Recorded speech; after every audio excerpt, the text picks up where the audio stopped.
This week's episode features Justice Jasti Chelameswar in conversation with Sadhguru as they explore the pressing issue of corruption and reviving the national spirit in India. Mr. Chelameswar served as the additional judge of the High Court of Andhra Pradesh. In 2007, he became the Chief Justice of Guwahati High Court and was later transferred as the Chief Justice of Kerala High Court. In October 2011, he was elevated as a judge of the Supreme Court of India. I suppose so long as human beings being what they are and the society is what it is, there are certainly bound to be certain things which are right and certain conduct which is right, certain conduct which is not right. I don't think anybody would contribute to the proposition that corruption is right from any point of view. Let me tell you. Somebody who is sitting in a public office making money using his office. Let me tell you. Yep. See, you're calling it corruption. I have had the unfortunate privilege of sometimes moving closely with the people whom you consider corrupt, okay? All right. And you will be amazed. You will be amazed. And initially it was shocking to me, but when I really look through them, I see the reasoning. They don't think they're corrupt. I'll tell you. They don't think they're corrupt, they just say, everybody would do the same thing. I got the opportunity, they don't have the opportunity. So they're only complaining that they don't have the opportunity. So what is corruption, what is not corruption itself is not defined. I'm not trying to give a escape route for all these people who are doing horrible things to the nation.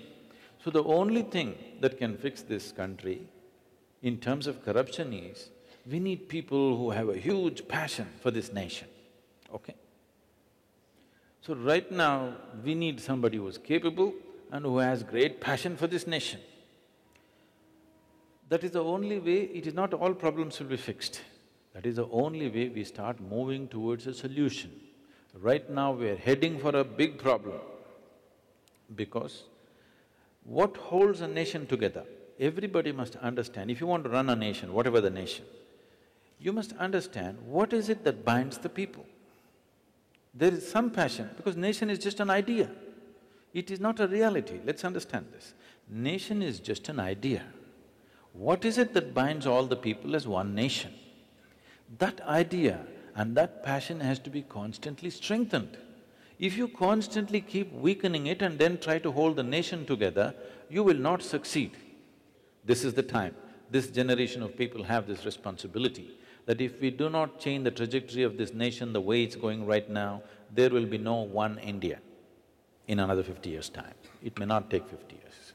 But how does this generation do it? See, how is not one aspect alone, there are many aspects to it. See, it's all right, people wear imported watches, imported clothes, but they shouldn't import their brains and hearts from somewhere else. It's very important and that is happening in the form of our education, in the way we're culturing ourselves.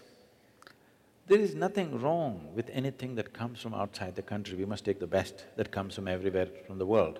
That is the nature of any evolving, growing society. But at the same time, what holds us together as a nation should not be sacrificed.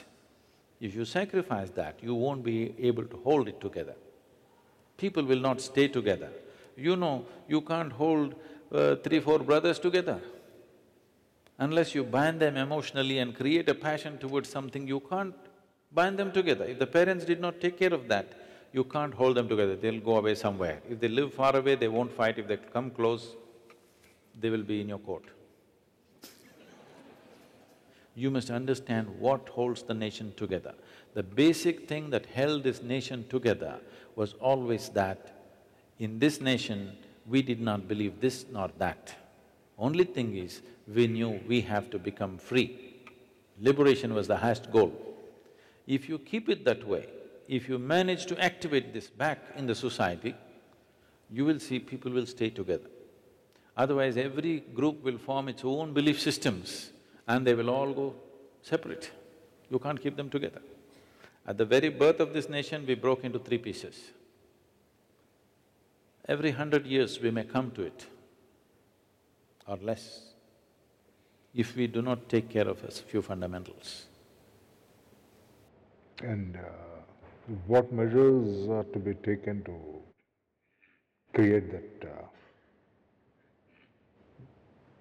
atmosphere where people work towards that goal?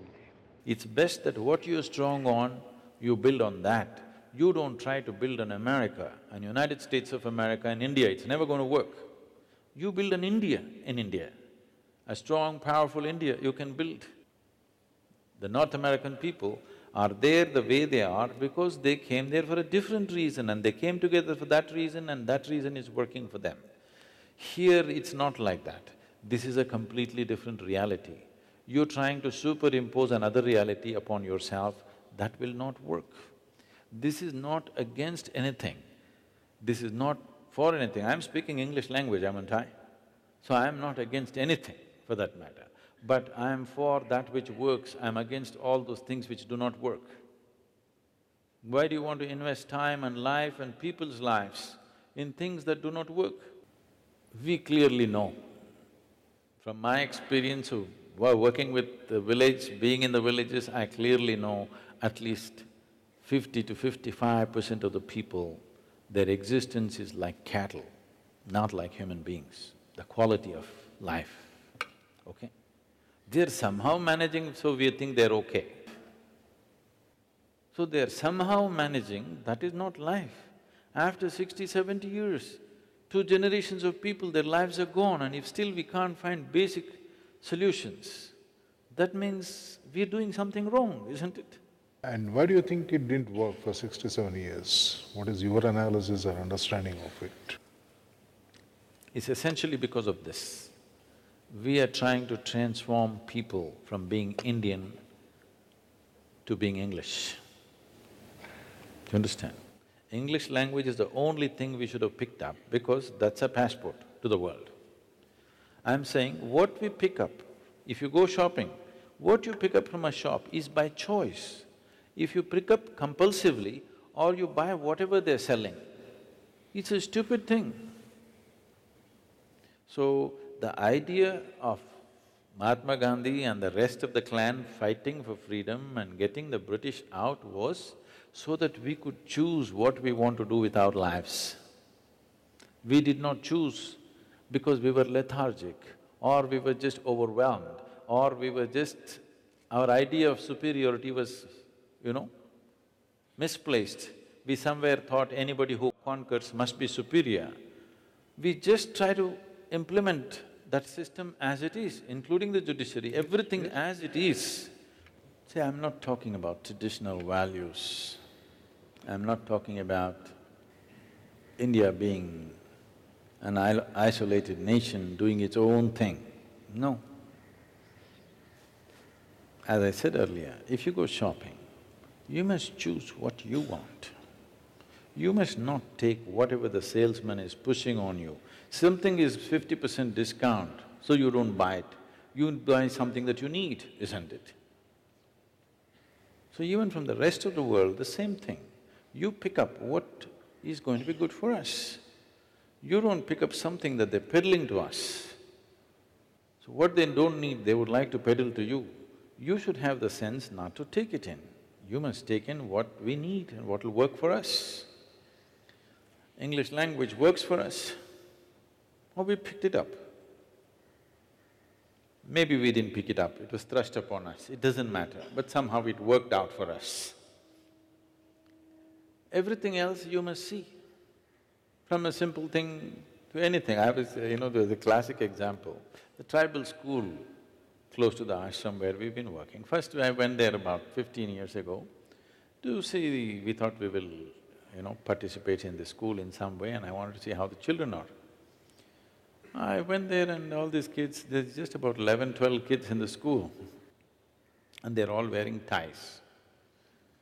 The ties are worn here, like a necklace, okay? Long string and tie here. So I said, first thing is, remove these damn ties. Why are these children hanging these ties here on their chest and walking around? This is not a necklace. But the kids don't know what's the difference. Something you have to wear like this, they know only this and they're wearing it.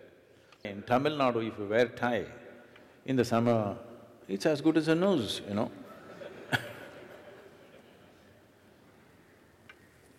So I'm saying from something so simple, what food to eat, what is comfortable in tropical weather, what is the best thing to eat, what is the best thing to wear, is something that we have to look at, isn't it?